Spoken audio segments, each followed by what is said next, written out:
Good afternoon, welcome to good health. ఈరోజు మనం asthma, allergy అలాగే సైనసైటిస్ గురించి తెలుసుకుందాము.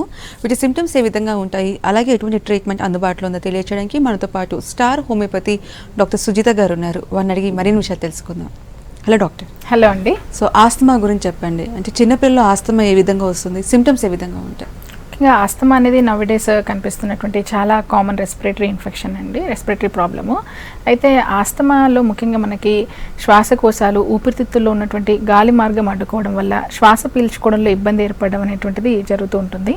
అయితే జనరల్గా ఈ ప్రాబ్లం అనేటువంటిది ఎలర్జిక్ రెస్పాన్స్ వల్ల రావడం అనేటువంటిది జరుగుతూ ఉంటుంది. అయితే కొన్నిసార్లు వంశానుగత చరిత్ర, అంటే ప్రీవియస్గా ఈ ప్రాబ్లంతో బాధపడినటువంటి వాళ్ళు ఉన్నప్పుడు, వీటితో పాటుగా చిన్నతనంలో స్కిన్ ఎలర్జీస్, ఎగ్జిమాస్ ఇలాంటి వాటితో బాధపడినటువంటి వారిలో దుమ్ము, ధూళి, పొగ, వాతావరణ కాలుష్యము, దాంతోపాటు ఫంగల్ కాలుష్యం, కొన్ని రకాలైనటువంటి రెస్పిరేటరీ ఇన్ఫెక్షన్స్ కానీ వైరల్ ఇన్ఫెక్షన్స్తో బాధపడుతున్నప్పుడు ఆస్తమాతో బాధపడేటటువంటి అవకాశాలు అనేవి చాలా ఎక్కువగా ఉంటుంది. ఆస్తమాలో ముఖ్యంగా జరిగేటటువంటిది శ్వాసకోశ మార్గాలు, దాంతోపాటు ఊపిరితిత్తుల్లో ఉన్న గాలి మార్గం అనేది అడ్డుకుంటుంది. దీనివల్ల శ్వాసకోశ మార్గంలో వాపు, ఇంకా ఎరుపుదనం, కుంచుకుపోవడము, బ్రాంకియల్ కండరాల స్పాజంకి లోనవడం అనేటువంటి రెస్పాన్స్ అనేది జరుగుతుంది. దీనివల్ల మనకి శ్వాస పీల్చుకోవడంలో ఇబ్బంది ఏర్పడడం అనేది జరగచ్చు. జనరల్గా మన ప్రతి ఒక్క బాడీలో కూడా రోగనిరోధక వ్యవస్థ అనేటువంటిది ఉంటుంది. అయితే కొంతమందిలో ఈ వ్యాధి నిరోధక శక్తిని కలిగించేటటువంటి యాంటీబాడీలు అనేటువంటివి ఎక్కువగా ఉంటాయి.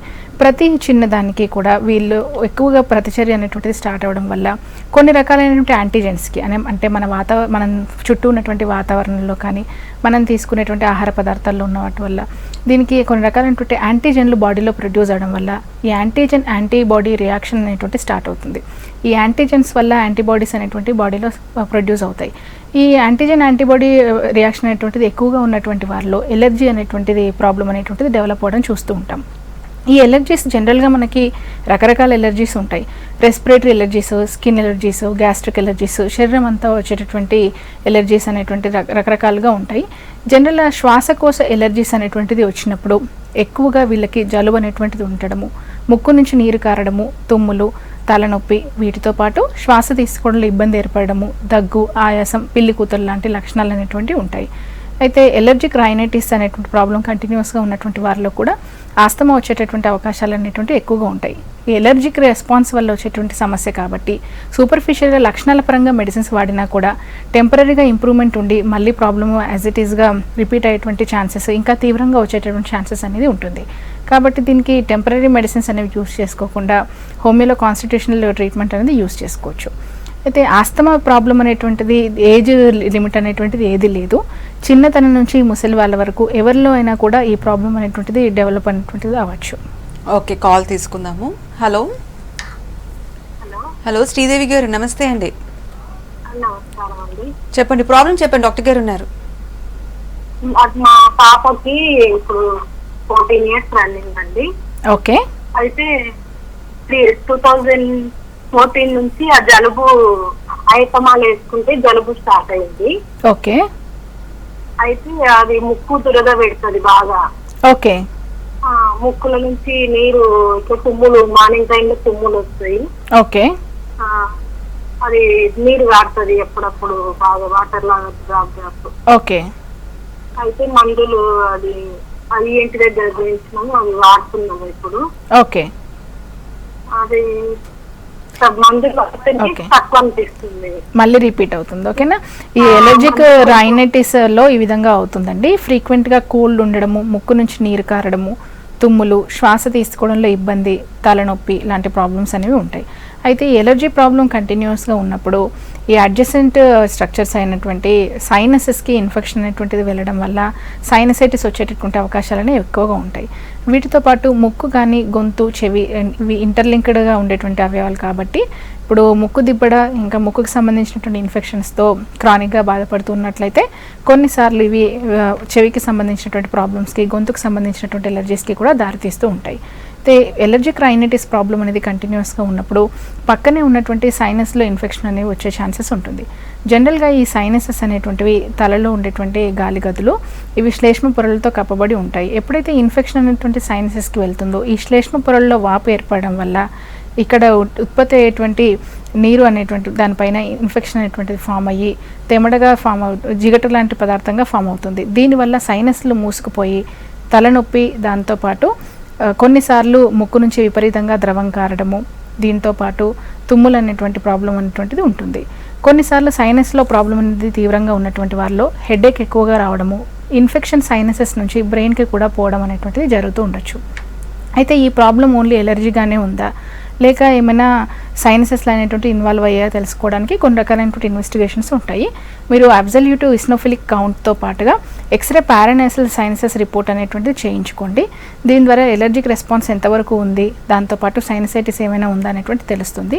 అయితే దీనికి సూపర్ఫిషియల్గా మనము యాంటీ ఎలర్జెన్స్ ఇవి యూజ్ చేసినప్పుడు టెంపరీగా లక్షణాలు తగ్గినప్పటికీ మళ్ళీ కోల్డ్ వెదర్కి కానీ డస్ట్కి కానీ ఎక్స్పోజ్ అయినప్పుడు సేమ్ ప్రాబ్లం అనేది రిపీట్ అయ్యే ఛాన్సెస్ ఉంది. ఇలా కాకుండా మీరు హోమియోలో కాన్స్టిట్యూషనల్ ట్రీట్మెంట్ అనేది యూజ్ చేసినట్లయితే లక్షణాల పరంగానే కాకుండా మళ్ళీ ఇన్ ఫ్యూచర్ ప్రాబ్లం రిపీట్ అవ్వకుండా ఉండే విధంగా సైనసైటిస్ లాంటి కంప్లైంట్స్ ఏమైనా ఉన్నా అవన్నీ కూడా క్లియర్ అయ్యే విధంగా ట్రీట్మెంట్ తీసుకోవచ్చు.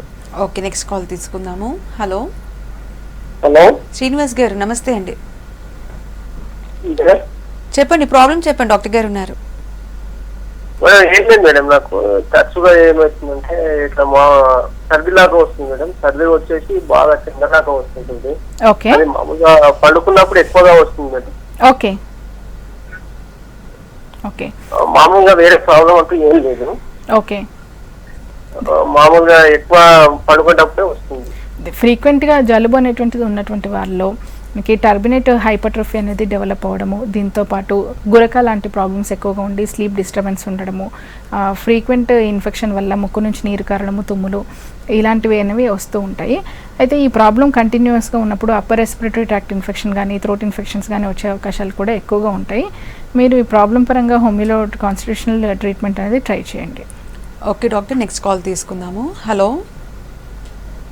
ఓకే, సో ఇందాక మీరు చెప్పారంటే ఫ్యామిలీ హిస్టరీలో ఆస్తమా ఉంటే ఆస్తమా వచ్చే ఛాన్సెస్ ఉంటాయి అనేసి, కానీ ఈ రోజులో ట్రాఫిక్ ఎక్కువ అయిపోయింది, ఎక్కడ చూసినా డస్ట్, స్మోక్. సో దీనివల్ల కూడా ఆస్తమా వచ్చే ఛాన్సెస్ ఉన్నాయా? ఆస్తమా కాకపోయినా అదే బ్రీతింగ్ రిలేటెడ్ ప్రాబ్లమ్స్ వచ్చే ఛాన్సెస్ ఉన్నాయంటారా? ఓకే, ముఖ్యంగా మనకి వంశానుగత చరిత్ర అనేది ఈ రెస్పిరేటరీ ప్రాబ్లమ్స్లో చెప్పుకోదగ్గది. ఈ వంశానుగత చరిత్రనే కాకుండా exciting factors, local exciting factors అంటాం. అంటే రిపీటెడ్ ఎక్స్పోజర్ టు పొల్యూషన్, అది ఏ రకమైనటువంటి పొల్యూషన్ అయినప్పటికీ కొన్నిసార్లు కొంతమంది ఆక్యుపేషనల్ వల్ల కూడా కొన్ని రకాలైనటువంటి ఎలర్జీస్ వస్తూ ఉంటాయి. అంటే జనరల్గా కెమికల్ ఇండస్ట్రీస్ కానీ, పెయింట్ ఇండస్ట్రీస్ కానీ, ఫ్లోర్ ఇండస్ట్రీస్ కానీలో కానీ వర్క్ చేసేటువంటి వాళ్ళు రిపీటెడ్గా కొన్ని రకాలైనటువంటి యాంటీజెన్స్కి ఎక్స్పోజ్ అవుతూ ఉంటారు. ఇలాంటి వాళ్ళలో ఎలర్జీ అనేది డెవలప్ అయ్యేటువంటి ఛాన్సెస్ ఎక్కువగా ఉంటాయి. వీటితో పాటు ప్రజెంట్ లైఫ్ స్టైల్ రిలేటెడ్గా చూసుకున్నట్లయితే దీంతో పాటుగా ఇప్పుడు పెరుగుతున్నటువంటి వాతావరణ కాలుష్యం పరంగా కూడా ఎక్కువగా మనము ఈ పొల్యూషన్కి ఎక్స్పోజ్ అయ్యేటువంటి అవకాశాలు అనేవి పెరుగుతున్నాయి. ఇలాంటి సమయాల్లో ఈ ఆస్తమా వచ్చేటటువంటి ఛాన్సెస్ అనేది చాలా ఎక్కువగా ఉండడంతో పాటు సీజనల్గా కూడా చూసుకున్నట్లయితే వింటర్ కానీ రెయినీ సీజన్స్లో కానీ ఈ ప్రాబ్లం ఎక్కువగా ఉండడం అనేటువంటిది చూస్తూ ఉంటాం. అయితే వంశానుగత చరిత్ర అనేటువంటిది ఆల్రెడీ ఉన్నటువంటి వారిలో, ఇలాంటి ఎక్స్పోజర్స్ అనేటువంటిది ఉన్నటువంటి వారిలో ఆస్తమా వచ్చేటటువంటి అవకాశాలు అనేవి ఎక్కువగా ఉంటాయి అనేది మనం గుర్తుపెట్టుకోవాలి. వీరిలో మైనర్ సిమ్టమ్స్ అనేటువంటివి కనిపించినప్పుడే, అంటే ఎలర్జిక్ రైనైటిస్ లాంటి ప్రాబ్లమ్స్ ఉన్నప్పుడు, ఇవి క్రానిక్గా మారుతున్న, రోజు రోజుకి తీవ్రమవుతున్న ఇమీడియట్గా ఐడెంటిఫై చేసుకుని దాని ప్రకారంగా మెడిసిన్స్ అనేవి ఇనిషియల్ స్టేజెస్లోనే వాడుకున్నట్లయితే ఇది ఆస్తమాగా మారకుండాను, దాంతోపాటు ఇతర హెల్త్ ప్రాబ్లమ్స్ అంటే ఇతర హెల్త్ కాంప్లికేషన్స్కి దారితీయకుండా చూడొచ్చు. అయితే ఆస్తమా రిలేటెడ్గా కూడా చూసుకున్నప్పుడు ఓన్లీ ఆయాసం ఉన్నట్లయితే అది ఆస్తమా ఉన్నట్టుగా కాదు. కొన్నిసార్లు కొన్ని రకాలైనటువంటి హార్ట్ ప్రాబ్లమ్స్ కానీ, దాంతోపాటు ఊపిరితిత్తులకు సంబంధించినటువంటి సమస్యలు ఏమైనా, వేరే ఇతర ప్రాబ్లమ్స్ ఏమైనా ఉన్నా, వీటితో పాటు కిడ్నీ వ్యాధులు, జీర్ణకోశ సంబంధిత సమస్యలు, వీటన్నిటిలో కూడా ఆస్తమా అనేటువంటిది అంటే ఆయాసం అనేటువంటిది ఉంటుంది. ఆయాసం ఉన్నటువంటి ప్రతి ఒక్కరిలో కూడా ఇది ఆస్తమానే కాకుండా ఈ ఆస్తమాకి సంబంధించినటువంటి కొన్ని రకాలైనటువంటి ఇన్వెస్టిగేషన్స్ ఉంటాయి. దాంతోపాటు వాళ్ళ క్లియర్ హిస్టరీ ఇవన్నీ కూడా తీసుకొని ఈ ప్రాబ్లమ్ని కరెక్ట్గా ఐడెంటిఫై చేసి దాని ప్రకారంగా ట్రీట్మెంట్ తీసుకోవాల్సి ఉంటుంది. ఓకే, హైదరాబాద్ నుంచి కాలర్ ఉన్నారు. హలో. హలో, నమస్తే అండి. మేడం ఇది మనకి చెస్ట్ లో ఒక్కొక్కసారి నైట్ పడుకునేటప్పుడు పెయిన్ వస్తుంది మేడం. ఓకే, లెఫ్ట్ సైడ్ అండి రైట్ సైడ్? మిడిల్ లో అండి. Middle of the chest pain రావడం. ఓకే, ఇంకా ఏం ప్రాబ్లం ఉందండి? ఆ మిడిల్ లో పెయిన్ అసలు నైట్ పడుకునేటప్పుడు చాలా విపరీతంగా వస్తుంది. కడుపులో నొప్పి కానీ మంట కానీ ఉందా? ఉందండి. ఓకే, వామిటింగ్ సెన్సేషన్ ఉండడం కానీ, వామిటింగ్ కానీ? ఏం లేదు మేడం. ఓకే, ఈ చెస్ట్ పెయిన్ అనేటువంటిది చూసుకున్నట్లయితే ఈ హార్ట్ ప్రాబ్లం వల్లనే చెస్ట్ పెయిన్ రావడం అనేది కాదు.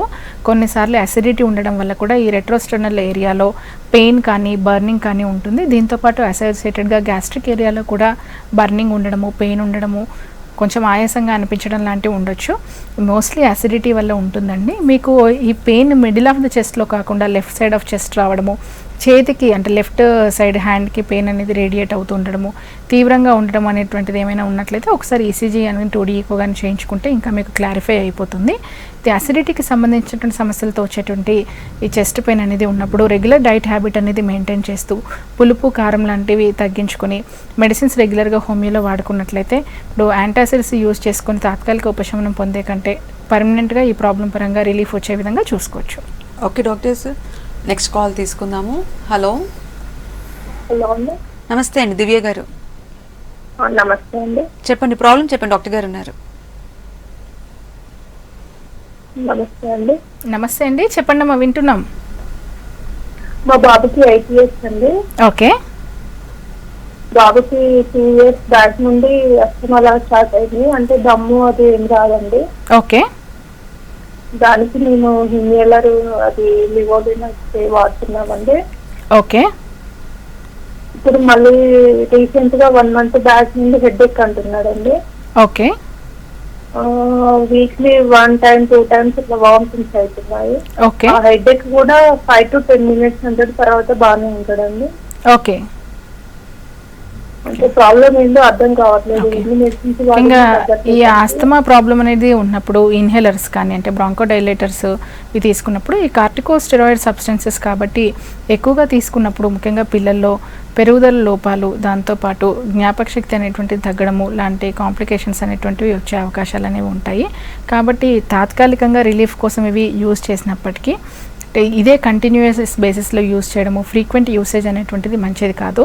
అలా అవ్వకుండా టెంపరీగా లక్షణాల పరంగా ఇంప్రూవ్మెంట్ ఉండడం కాకుండా వ్యాధి నిరోధక శక్తిని పెంచడంతో పాటుగా ఎలర్జీని తగ్గించడం ద్వారా ఈ శ్వాసకోశ సంబంధిత ప్రాబ్లమ్స్ని తగ్గించుకునేటటువంటి విధంగా హోమియోలో కాన్స్టిట్యూషనల్ ట్రీట్మెంట్ అనేది ట్రై చేయండి. అయితే ఈ రిపీటెడ్గా వామిటింగ్స్ అనేటువంటివి అవుతూ ఉండడము, హెడేక్ ఉండడం, ఇవన్నీ కూడా కొన్నిసార్లు ఈ గ్యాస్ట్రిక్ రిలేటెడ్ కంప్లైంట్స్ వల్ల కూడా ఉండొచ్చు. కాబట్టి మీరు చెప్తున్నటువంటి లక్షణాల పరంగా కొన్ని అడిషనల్ ఇన్వెస్టిగేషన్స్ అనేవి అవసరం పడతాయి. దాని తర్వాత మనకి ఈ ప్రాబ్లం ఏంటనేది క్లియర్గా ఐడెంటిఫై అవుతుంది. మీరు ఈ రెస్పిరేటరీ ప్రాబ్లంతో పాటుగా ఈవెన్ ఈ వామిటింగ్స్ రిపీటెడ్గా అవుతున్నటువంటి కంప్లైంట్కి దీనికి అసోసియేటెడ్గా మెడిసిన్స్ హోమియోలో యూజ్ చేసుకోవచ్చు. ఓకే, ఆదిలాబాద్ నుంచి కాలర్ ఉన్నారు. హలో. హలో అండి, చెప్పండి, ప్రాబ్లం చెప్పండి, డాక్టర్ గారు ఉన్నారు. మేడం నా ప్రాబ్లం ఏంటంటే, చెప్పండి సార్, వింటున్నాం. మేడం యాక్చువల్గా నాకు పులుపు పడట్లేదు మేడం. ఓకే. ఈ పులుపుతో ఏమవుతుందంటే థ్రోట్ ఇన్ఫెక్షన్, జలుబు, నంజు తయారవుతుంది మేడం. ఓకే. అంటే చాలా వరకు అంటే నేను మెడిసిన్ వాడినా మేడం, అన్నట్టు చిన్న చిన్న మెడిసిన్ వాడినా. ఓకే. కానీ పర్మనెంట్ సొల్యూషన్ రావట్లేదు మేడం. ఓకే. ఇప్పుడు మనకి ఫుడ్ ఎలర్జీస్ అని చెప్తూ ఉంటాము. కొన్నిసార్లు కొన్ని రకాలైనటువంటి పదార్థాలు అనేటువంటివి సహించకపోవడం వల్ల కొన్ని సిమ్టమ్స్ అనేవి వస్తూ ఉంటాయి. కొంతమందిలో పులుపు, కొంతమందిలో ఫిష్ లాంటి ఐటమ్స్ కానీ, కొంతమందిలో ఇంకా నాన్ వెజ్ ఏమైనా తీసుకున్నప్పుడు ఇలాంటి ప్రాబ్లమ్స్ అనేటువంటివి డెవలప్ అవుతూ ఉండొచ్చు. అయితే ఇలాంటి ఎలర్జీస్లో కూడా అంటే ఓన్లీ రెస్పిరేటరీ ఎలర్జీస్ అనే కాదు, గ్యాస్ట్రిక్ ఎలర్జీస్ కానీ, స్కిన్ ఎలర్జీస్ కానీ, అదర్ ఎలర్జీస్లో కూడా హోమియోపతిక్ మెడిసిన్స్ అనేవి చాలా బాగా వర్క్ చేస్తాయి. వీటిలో కొన్ని మనకి జనరల్గా ఆ ఫుడ్ ఇంగ్రీడియంట్స్ని అవాయిడ్ చేస్తే సరిపోతుంది అనుకుంటాము. కొన్నిసార్లు ఒకే పదార్థమే కాకుండా మల్టిపుల్ ఇంగ్రీడియంట్స్కి మనం ఎలర్జిక్గా ఉండొచ్చు. కొన్నిసార్లు తెలియకుండా దేంట్లో అయినా కంబైన్డ్గా ఉన్నప్పుడు ఆ ఫుడ్ అనేటువంటి తీసుకోవడం వల్ల కూడా ప్రాబ్లం అనేది డెవలప్ అవ్వచ్చు. కాబట్టి తాత్కాలికంగా ఆ ఫుడ్ స్టాప్ చేయడమే కాకుండా మనకి పర్మనెంట్ సొల్యూషన్ అవ్వాలి అని అంటే ఎలర్జీ కంప్లీట్గా తగ్గినట్లయితే ఇన్ ఫ్యూచర్ ఎప్పుడైనా తెలియకుండా ఆ ఫుడ్ ఇంగ్రీడియంట్స్ని తీసుకున్నా కూడా ప్రాబ్లం రిపీట్ అవ్వకుండా చూసుకోవచ్చు. ఈ ఎలర్జిక్ రెస్పాన్స్ అనేది కంప్లీట్గా క్లియర్ అవడానికి మీరు హోమియోలో కాన్స్టిట్యూషనల్ ట్రీట్మెంట్ ట్రై చేసుకోండి. ఓకే డాక్టర్, సో చిన్నప్పుడు ఇలాంటి ఆస్తమా ప్రాబ్లమ్స్ వస్తే ఇక లైఫ్ లాంగ్ మెడిసిన్ వాడాల్సిందే అంటారా, లేదంటే ఏజ్ పెరిగే కొద్దీ ఇమ్యూనిటీ పెరుగుతూ ఉంటుంది, సో ఆస్తమా తగ్గిపోయే ఛాన్సెస్ ఉన్నాయంటారా? ముఖ్యంగా మనకి ఏజ్ పెరుగుతున్న కొద్దీ ఇమ్యూనిటీ అనేది జనరల్గా పెరుగుతూ ఉంటుంది. అయితే చిన్నతనంలో వచ్చేటటువంటి ఆస్తమా ప్రాబ్లమ్స్ అనేటువంటి చూసుకున్నట్లయితే ఫస్ట్ ఎలర్జీతో జనరల్గా స్టార్ట్ అవుతూ ఉంటాయి, లేక ఫ్యామిలీ టెండెన్సీస్ ఏమైనా ఉన్నప్పుడు వస్తూ ఉండొచ్చు. ఇలాంటి వారిలో టెంపరీగా మెడిసిన్స్ అనేవి యూజ్ చేసుకుంటే మళ్ళీ ప్రాబ్లం అనేది రిపీట్ అవుతూ ఉండడమే కాకుండా రోజు రోజుకి తీవ్రతరం అవ్వడం అనేటువంటిది గమనిస్తూ ఉంటాము. ఇలాంటి స్టేజెస్లో ఇనీషియల్గానే మెడిసిన్స్ అనేవి యూజ్ చేసుకున్నట్లయితే ఇది కంప్లీట్ క్రానిక్ ఆస్తమాగా మారకుండాను ఆస్తమాల మధ్యలో వచ్చేటువంటి అక్యూట్ ఎగ్జాజర్బేషన్స్ కూడా లేకుండా మనము చూసుకోవచ్చు. అయితే ఏజ్ లిమిట్ అనేటువంటిది ఏది లేకుండా మనకి హోమియోలో మెడిసిన్స్ యూజ్ చేసుకోవడం అనేటువంటిది చిన్నపిల్లల్లో కూడా ఆస్తమా పరంగా యూజ్ చేసుకోవచ్చు అండి. సో ట్రీట్మెంట్ ఏ విధంగా ఉంటుంది హోమియోపతిలో? అంటే ఇది ఇమ్యూనిటీ లేకపోవడం వల్ల వచ్చే డిసీజెస్ కాబట్టి ఇమ్యూనిటీ పెంచే విధంగా ఉంటుందా?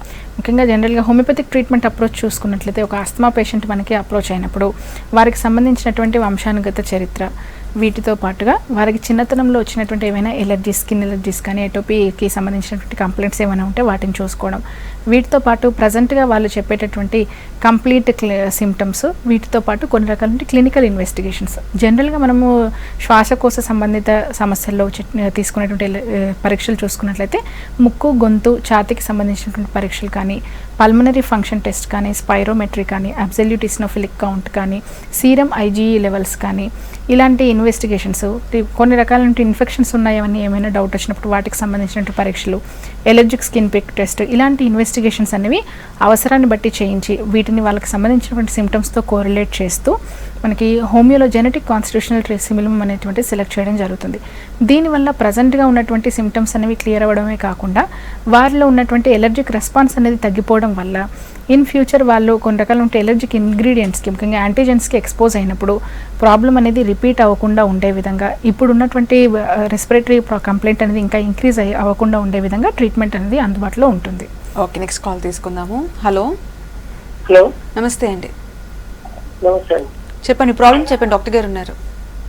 మా అబ్బాయికి అస్తమా ఉంది మేడం. ఓకే, ఎప్పుడు నైట్కి ఎక్కువ అయిపోతుంది. ఓకే, దుమ్ము వాళ్ళకి కొంచెం దుమ్ము పడ్డాలంటే అయిపోతుంది. ఓకే, బాబుకు 16 సంవత్సరాలు ఉంది మేడం బాబుకు. ఓకే. ఆస్తమా ప్రాబ్లం అనేటువంటిది ఉన్నప్పుడు దుమ్ము, ధూళి కానీ, వాతావరణ కాలుష్యం కానీ, చల్లటి వాతావరణం, ముఖ్యంగా ఉదయం ఇంకా రాత్రి వేళల్లో ఈ ప్రాబ్లం అనేది ఎక్కువగా వస్తూ ఉంటుంది. వీరిలో వీలైనంత వరకు చిన్నపిల్లల్లో ఈ ప్రాబ్లం అనేటువంటిది ఉన్నటువంటి చల్లటి వాతావరణానికి దూరంగా ఉంచాలి. వీటితో పాటు దుమ్ము, ధూళి, పొగ, వాతావరణ కాలుష్యం ఇలాంటివి లేకుండా చూసుకోవాలి. కొన్ని రకాలైనటువంటి పెట్ యానిమల్స్ కూడా ప్రాబ్లం అనేటువంటిది క్రియేట్ చేస్తూ ఉంటాయి కాబట్టి ఇండోర్ ప్లాంట్స్ కానీ, పెట్ యానిమల్స్ కానీ వీటికి కూడా దూరంగా ఉండటము అనేటువంటిది అలవాటు చేసుకోవాలి. ఎక్కువగా స్ప్రేస్ కానీ, పర్ఫ్యూమ్స్ కానీ, ఇప్పుడు ఏసీ ఫిల్టర్ సరిగ్గా క్లియర్ చేయనప్పుడు ఇలాంటి వాటి వల్ల కూడా ఆస్తమా వస్తుంటుంది. ఇవన్నీ జనరల్గా చెప్పుకునేవి అయినప్పటికీ ఇలాంటి జాగ్రత్తల వల్ల మనకి చాలా వరకు ఆస్తమాకు సంబంధించినటువంటి అక్యూట్ ఎగ్జాజర్బేషన్స్ రాకుండా మనము చూసుకోవచ్చు. ఇలాంటి వారిలో మనకి బ్రీతింగ్ ఎక్సర్సైజ్ అనేటువంటిది అలవాటు చేస్తూ, సరైనటువంటి ఆహార నియమాల వల్ల అలవాటు చేసుకుంటూ హోమియోలో రెగ్యులర్గా మెడిసిన్స్ యూజ్ చేసినట్లయితే ఆస్తమాకి సంబంధించినటువంటి ప్రజెంట్గా ఉన్న సిమ్టమ్స్ అన్నీ క్లియర్ అవ్వడమే కాకుండా మళ్ళీ రిపీట్ అవ్వకుండా ఉండే విధంగా ప్రజెంట్గా హోమియోలో ట్రీట్మెంట్ అందుబాటులో ఉందండి. ఓకే, ఆదిలాబాద్ నుంచి కాల్ ఉన్నారు. హలో హలో, నమస్తే అండి. చెప్పండి, ప్రాబ్లం చెప్పండి. ఓకే, టీవీ వాల్యూమ్ తగ్గించి మాట్లాడండి సాయి గారు. తగ్గించాం మేడం. చెప్పండి, ప్రాబ్లం చెప్పండి, డాక్టర్ గారు ఉన్నారు. మేడం రైట్ సైడ్ నుంచి బ్లడ్ వస్తున్నాయి మేడం, ఈ సైడ్ లెఫ్ట్ సైడ్ నుంచి బ్లడ్ వస్తుంది ముక్కులోకి. ఓకే, దేనికి వల్ల? ఓకే, ముక్కుల నుంచి బ్లడ్ రావడం అనేటువంటిది చాలాసార్లు గమనిస్తూ ఉంటాము. ముక్కులో ఒక సెన్సిటివ్ ఏరియాస్ అనేటువంటివి ఉంటాయండి, లిటిల్స్ ఏరియా అని చెప్తూ ఉంటాము. ఇందులో మైక్రో బ్లడ్ సర్క్యులేషన్ అనేటువంటిది ఉంటుంది. కొన్నిసార్లు ఎక్కువగా ఎండ వేడిమి వల్ల కానీ, అంటే ఎక్కువగా ఎండలో తిరిగినప్పుడు కానీ, సడన్గా ముక్కుకి దెబ్బలు తగిలినప్పుడు కానీ, వీటితో పాటు ముక్కులో చిన్నపిల్లలు ఏమైనా వస్తువులను పెట్టుకుని లోపలికి అది వెళ్ళిపోవడం వల్ల కానీ, దానివల్ల ఇన్ఫెక్షన్ ఫామ్ అవ్వడం వల్ల కానీ, కొన్నిసార్లు పాలిప్స్ ఇంకా అడినాయిడ్స్ వల్ల కానీ ముక్కు నుంచి బ్లీడింగ్ అవ్వడం అనేటువంటిది గమనిస్తూ ఉంటాము. ఇలా గమనించినప్పుడు ఒకసారి ఎక్స్రే పారానాసల్ సైనసెస్ అనేటువంటిది చేయించి ఏదైనా ఫారిన్ బాడీస్ అనేటువంటివి ఉన్నట్లయితే వాటిని రిమూవ్ చేయాలి. అలా కాకుండా ఇన్ఫెక్షన్ ఉన్నట్లయితే ఇన్ఫెక్షన్ తగ్గే విధంగా మెడిసిన్స్ అనేవి రెగ్యులర్గా యూజ్ చేసుకోవాలి. ఇలా యూజ్ చేసినట్లయితే ఈ ముక్కు నుంచి బ్లడ్ రావడం అనేటువంటి కంప్లైంట్ లేకుండా మనకు ఉంటుంది. ఓకే, నెక్స్ట్ కాల్ తీసుకుందాము. హలో హలో, విజయ్ గారు మేడం చెప్పండి. బాడీ మీద చిన్న పింపుల్స్ బాడీ మీద ఫేస్ మీద వస్తున్నాయండి. ఓకే, అయితే నేను స్కిన్ డాక్టర్ సంప్రదించాను. ఓకే అయితే కొన్ని బ్లడ్ టెస్ట్ చేసి బాగా ఎలర్జీ ఉందమ్మా అన్నారు. ఓకే మరి లైమోఫైల్స్ మెయిన్ ఇప్పుడు సిమ్టమ్స్ ఏమున్నాయండి మీకు? ప్రాబ్లమ్స్ ఏమొస్తున్నాయి మెయిన్గా మీకు? జలుబు ఉంటుందండి. ఓకే. తలనొప్పి ఉంటుంది. ఓకే. బాగా దగ్గును తుమ్ములు వస్తూ ఉంటాయి ఉదయం పూట. ఓకే. శ్వాస కూడా కొంచెం అట్టట్టుగా పడుకున్నప్పుడు శ్వాస కూడా కొద్దిగా అందట్లేదండి. ఓకే. ఇప్పుడు ఎలర్జిక్ రెస్పాన్స్ వల్లనే ఈ విధంగా అవుతూ ఉంటుంది. ఈ ఎలర్జిక్ రెస్పాన్స్ అనేది కంటిన్యూస్గా ఉన్నటువంటి వాళ్ళలో టర్బినేటివ్ హైపర్ట్రోఫీ ఉండడము, సైనస్లో ఇన్ఫెక్షన్ ఫామ్ అవ్వడం కానీ, పాలిప్స్ ఫామ్ అవ్వడము, ఇలాంటి ఛాన్సెస్ ఎక్కువగా ఉంటుందండి. మీరు ఈ ఎలర్జిక్ రెస్పాన్స్ తగ్గే విధంగా మెడిసిన్స్ రెగ్యులర్గా యూస్ చేయండి. అప్పుడు ప్రాబ్లం అనేది కంప్లీట్గా క్లియర్ అవుతుంది. Okay doctor. సో సైనసైటిస్ ఉన్నప్పుడు హెడేక్ కంపల్సరీ వస్తుంది. సో సైనసైటిస్ వల్ల వచ్చే హెడేక్కి అలాగే డిఫరెంట్ కైండ్స్ ఆఫ్ హెడేక్స్ ఉంటాయి. నార్మల్గా వచ్చేది మైగ్రేన్ హెడేక్. సో వాటికి తేడాలు ఎలా తెలుస్తుందండి? ముఖ్యంగా మనకి సైనసైటిస్లో హెడేక్ అనేది చాలా తరచుగా కనిపించేటటువంటి విషయము. అయితే సైనస్లో ద్రవం అనేటువంటిది చేరిపోయి అది ప్రెషర్కి గురి చేయడం వల్ల మనకి జనరల్గా సైనస్ హెడేక్ అనేది వస్తూ ఉంటుంది. సైనస్ హెడేక్ ఒకవైపు ఉండొచ్చు, లేక రెండు వైపులో కూడా ఉండొచ్చు. మనకి మైగ్రేన్ హెడేక్ జనరల్గా ఒక సైడ్ ఉండడము, కొన్నిసార్లు రెండు వైపులా లేక ఆల్ ఓవర్ హెడ్ ఉండడం అనేది జరుగుతుంటుంది. అయితే ఎక్స్రే పారానైసల్ సైనసెస్ అనేటువంటి తీయించినప్పుడు సైనసైటిస్ వల్ల వచ్చేటువంటి హెడేక్లో మనకు సైనస్లో చేంజెస్ అనేటువంటివి కనబడుతూ ఉంటాయి. వీటితో పాటు పర్టికులర్ ఆరా అని చెప్తూ ఉంటాము. మైగ్రేన్స్లో చూసుకున్నట్లయితే ఆరా అనేది ఇంపార్టెంట్. అంటే నాయిస్ సెన్సిటివిటీ కానీ, లైట్ సెన్సిటివిటీ కానీ ఉండడము, దీంతో పాటు వామిటింగ్స్ ఉండడము, ఇలాంటివి ఉంటాయి. జనరల్గా సైనసైటిస్ ద్వారా వచ్చేటువంటి హెడేక్లో ఇవి తక్కువగా కనిపిస్తూ ఉంటాయి. ఇలా సిమ్టమ్స్ ద్వారానే కాకుండా క్లినికల్ ఇన్వెస్టిగేషన్స్ ద్వారా ఇది సైనస్ రిలేటెడ్గా వచ్చేటువంటి హెడేకా లేక జనరల్ మైగ్రేన్ అనేటువంటిది మనకు తెలుస్తుంది. ఓకే, నెక్స్ట్ కాల్ తీసుకుందాము. హలో హలో, చెప్పండి శ్రీనివాస్ గారు. మేడం నమస్కారం. మేడం నమస్తే అండి, చెప్పండి ప్రాబ్లం చెప్పండి, డాక్టర్ గారు ఉన్నారు. ఏం లేదు మేడం, నా డాక్టర్ మేడం నాకు కొంచెం వెన్నుపూసకు కింద బాగా డ్రైవింగ్ చేస్తాను, ఎక్కువ చీపు కాస్తా ఉన్నాను మేడం. ఓకే, వెన్నుపూసకి చెప్పండి. మీరు టీవీ వాల్యూమ్ తగ్గించి మాట్లాడండి శ్రీనివాస్ గారు. వెన్నుపూసకి మన కింది భాగాన బ్లడ్ సీమ్ వస్తుంటది మేడం.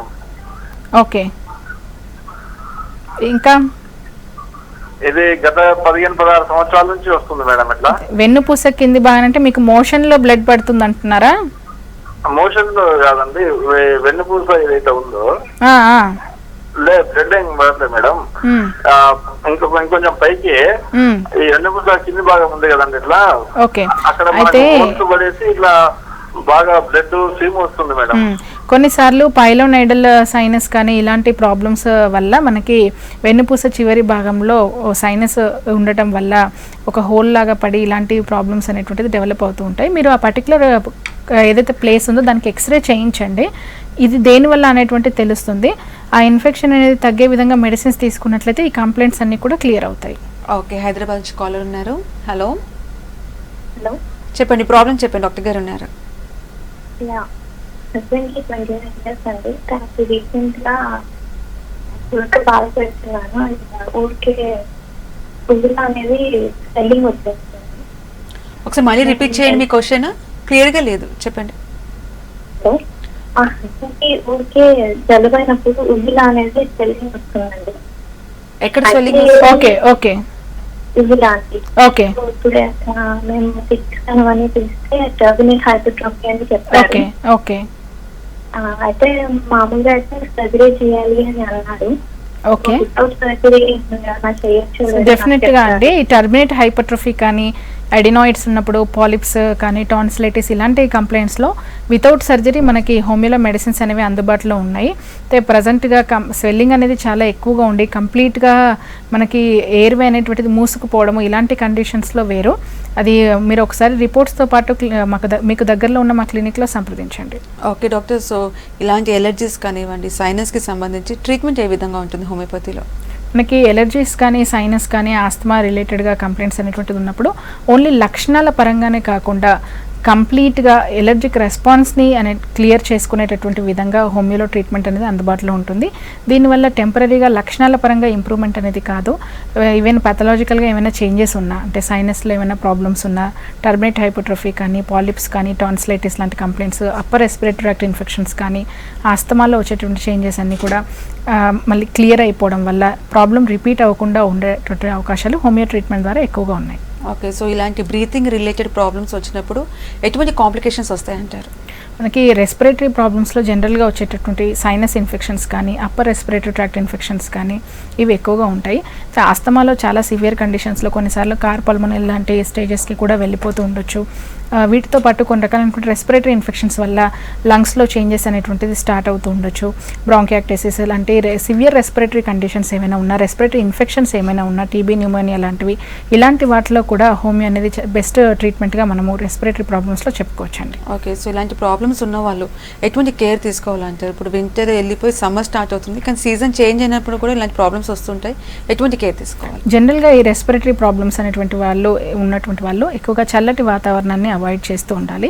వీటితో పాటు పొగ, దుమ్ము, ధూళి, వాతావరణ కాలుష్యం ప్రాబ్లమ్ని ఇంక్రీజ్ చేస్తూ ఉంటాయి కాబట్టి వీటిని అవాయిడ్ చేయడము. ఆక్యుపేషనల్ ప్రాబ్లమ్స్ అనేటువంటిది ఉన్నటువంటి వాళ్ళు, ఆస్తమా సివియర్గా ఉన్నా, రిపీట్ అవుతూ ఉన్నా కూడా ఆక్యుపేషన్ వైజ్ కూడా అవసరం పడితే చేంజెస్ అనేది చేసుకోవాల్సి ఉంటుంది. వీటితో పాటు డైట్ రిలేటెడ్గా న్యూట్రిషియస్ డైట్ అనేది తీసుకుంటూ మెడిసిన్స్ రెగ్యులర్గా యూస్ చేయాలి. టెంపరీగా మనకి బ్రాంకోడైలేటర్స్ కానీ, ఇన్హేలర్స్ కానీ ఇవి తాత్కాలిక ఉపశమనాన్ని అందించినప్పటికీ ఎన్నో రకాల సైడ్ ఎఫెక్ట్స్ ఉండడంతో పాటు ప్రాబ్లం రిపీట్ అయ్యేటువంటి టెండెన్సీ ఎక్కువగా ఉంటుంది. అలా కాకుండా హోమియోలో నిర్ణీత కాలం పాటు ప్రాబ్లంకి తగిన విధంగా మెడిసిన్స్ రెగ్యులర్గా యూస్ చేసుకున్నట్లయితే ఈ రెస్పిరేటరీ కంప్లైంట్స్లో మంచి ఇంప్రూవ్మెంట్ ఈ మెడిసిన్స్ ద్వారా మనం చూడొచ్చు. ఓకే డాక్టర్, సో ఇప్పుడు కొంతమందికి హ్యాబిట్స్ ఉంటాయి, లైక్ ఆల్కహాల్ కానివ్వండి, స్మోకింగ్ కానివ్వండి, సో దానివల్ల కూడా ఆల్రెడీ ఆస్తమా ఉన్న వాళ్ళకి కానివ్వండి, ఆస్తమా లేని వాళ్ళకు కూడా కానివ్వండి, రెస్పిరేటరీ రిలేటెడ్ ప్రాబ్లమ్స్ వచ్చే ఛాన్సెస్ ఉన్నాయంటారా? సో డెఫినెట్గా స్మోకింగ్ కానీ, ఆల్కహాల్ కానీ ఇవి రెస్పిరేటరీ కంప్లైంట్స్, ఇతర హెల్త్ కాంప్లికేషన్స్ని కూడా ఇంక్రీజ్ చేస్తూ ఉంటాయి. ముఖ్యంగా ఆస్తమా ఉన్నటువంటి వాళ్ళు స్మోకింగ్ అనే హ్యాబిట్ ఉన్నట్లయితే కంప్లీట్గా మానివేయడం అనేటువంటిది చాలా ఇంపార్టెంట్.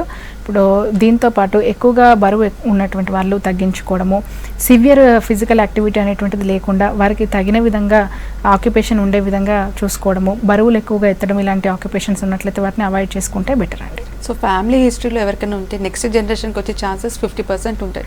సో రాకుండా ఎటువంటి కేర్ తీసుకోవచ్చు అంటారు? ఒకళ్ళు వస్తే ఎటువంటి కేర్ తీసుకోవచ్చు? సో వంశానుగత చరిత్ర అనేది ఈ రెస్పిరేటరీ ప్రాబ్లమ్స్లో చాలా ఇంపార్టెంట్. ఫ్యామిలీ టెండెన్సీస్ అనేటువంటి ఉన్నటువంటి వాళ్ళు ఈ ఎగ్జైటింగ్ ఫ్యాక్టర్స్ అని చెప్తూ ఉంటాము. అంటే ఎక్కువగా చల్లటి వాతావరణంలో ఉండడము, వాతావరణ కాలుష్యానికి ఎక్స్పోజ్ అవుతూ ఉండడము, వీటి వల్ల ప్రాబ్లం రిపీట్ అయ్యే టెండెన్సీ, ప్రాబ్లం అనేది స్టార్ట్ అయ్యే టెండెన్సీ ఉంటుంది. కాబట్టి ఫ్యామిలీలో ఆల్రెడీ ప్రాబ్లమ్స్ ఉన్నటువంటి వాళ్ళు ఎర్లీ స్టేజెస్లోనే ఇలాంటి లక్షణాలు కనిపించినట్లయితే దాని పరంగా తగిన విధంగా జాగ్రత్తలు తీసుకున్నట్లయితే ఇది ఆస్తమాగా మారకుండా ఉండడంతో పాటు దీనివల్ల వచ్చేటువంటి కాంప్లికేషన్స్ని మనం అవాయిడ్ చేసుకునేందుకు వీలుంది.